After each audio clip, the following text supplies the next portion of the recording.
Hello everybody, this video is all about how to deal with refunds and disputes on Upwork.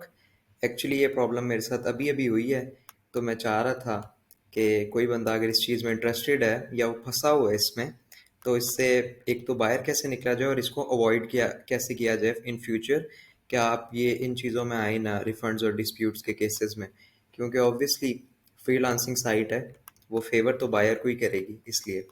तो ये मेरी एक है, मैंने अभी इसको थोड़े टाइम पहले ही रिफ़ंड किया है। It was an hourly job और इसमें मेरी एक मिस्टेक की वजह से it's a very small amount of refund, like in $25, लेकिन इस चीज़ ने मुझे सिखा दिया कि मैं आगे जाके इस चीज़ को अवॉइड करूँगा। It was an hourly job and इस पे 5 आवर्स जो है ट्रैक किए थे मैंने, और इस पे मुझे बाद में इसने रिफ़ंड के लिए मांगा और डिस्प्यूट में केस चला, और एट द एंड मुझे रिफ़ंड करना पड़ा उसको, उसी बंदे को। तो उसकी रीज़न क्या बनी पहले तो ये देख लेते हैं। अच्छा, अपवर्क पे जो रिफंड्स और डिस्प्यूट्स कैसे काम करते हैं, कि आप जो है काम करते हैं या उसका क्लाइंट का जो भी होता है, उसके बाद उसको अगर बाय चांस उसको पसंद नहीं आया या कोई प्रॉब्लम होगी, तो वो रिक्वेस्ट कर सकता है डिस्प्यूट की या फिर रिफंड रिक्वेस्ट। अब रिफंड रिक्वेस्ट में तो क्या होता है कि आपके पास ऑप्शन होता है कि आप उसको कितना रिफंड करना चाह रहे हैं, या फिर जो है ना डिस्प्यूट केस आप खोलना चाह रहे हैं।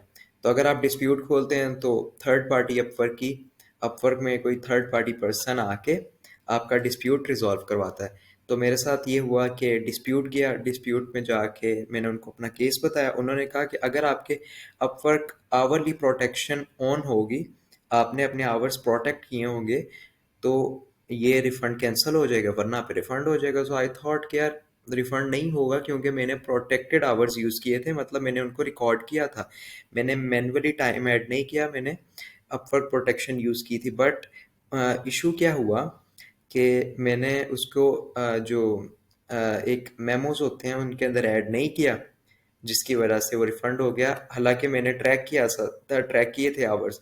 सो इसकी मेन चीज़ ये है कि आप अपने आवर्स ट्रैक करें और उसके बाद आप इसके अलावा मेमोज में ऐड करें, तो फिर रिफंड से आप बच सकते हैं। और दूसरी चीज़ क्या है, जब आप डिस्प्यूट केस ओपन करें तो उसमें फिर आप उनको अपनी प्रॉब्लम बताएं, और बताएं कि इस क्लाइंट ने कैसे धोखा किया या जो भी केस था।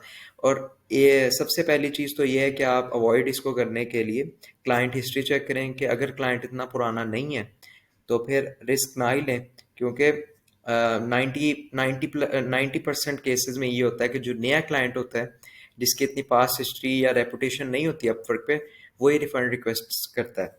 तो इसके बाद तो मेरा एक्सपीरियंस यही है कि आई विल मेक श्योर कि मैं अपने अपवर्क आवरली प्रोटेक्शन के साथ साथ मेमोज ऐड करूंगा, ताकि कोई इशू ना बने। और दूसरा, मैंने डिस्प्यूट्स विन भी किए हैं, एक दो दफ़ा पहले भी रिफंड करना पड़ा था, बट रिफंड नहीं हुआ। डिस्प्यूट केसेस ओपन हुए थे, तो अपवर्क क्या करता है, जब दोनों तरफ से या तो आप सेटलमेंट कर लें अपने क्लाइंट के साथ, अगर सेटलमेंट नहीं कर सकते तो फिर अपवर्क अगर आपकी अमाउंट उनको समझ आती है तो 50-50% कर लेता है, या फिर जो है आपको रिलीज कर देता है, या फिर दोनों को रिलीज भी कर देता है कभी कभार, के दोनों को ही केस खत्म करने के लिए।